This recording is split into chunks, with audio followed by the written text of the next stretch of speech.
Təsəvvür edin ki, sizə bir zəng gəlir. Zəng sizin bir yaxın adamınızdan gəlir. Telefonda sizdən çox emosional bir formada ya da ki, hansısa çox sirli bir formada nəsə istənilir. Bu sizə zəng vurduğunuz adam deyir ki, ona təcili, çox təcili formada bu pullar ya da bu kömək lazımdır. Bu hansısa hekayə, yəni hansısa filmdən ssenarilər deyil. Bu bizim hazırki yaşadığımız həyatdır. Bizə yaxınımızdan fake bir dənə səs gələndə, zəng gələndə biz özümüzü bu reallıqda necə qorumalıyıq?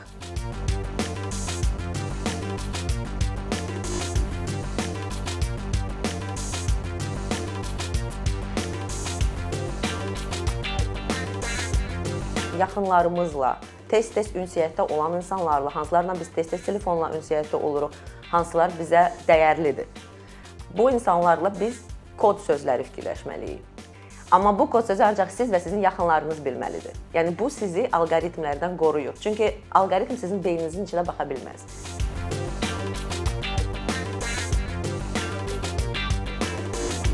Kod sözünüz yoxdursa, yəni bu insanla siz qabaqcadan müəyyənləşdirməmisiniz kod sözünü və siz şübhəlisinizsə bu zəngdən, zəngi bitirirsiniz və o zəng vuran adama özünüz zəng vurursunuz.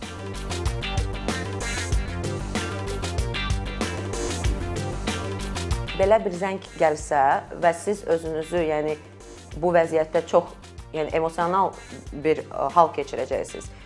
O an gedirəm, göndərirəm və qaçıb göndərməyin. Yəni bir 10 dəqiqə özünüzə verin ki, 10 dəqiqənin ərzində heç nə baş verməyəcək. Bəlkə mən öyrənim, həqiqətən bu mənim qızımdır zəng vuran, həqiqətən bu mənim müdürümdür məndən hal-hazırda pul istəyən, yoxsa yox. Yəni bu pauza sizi böyük fəlakətdən qoruya bilər.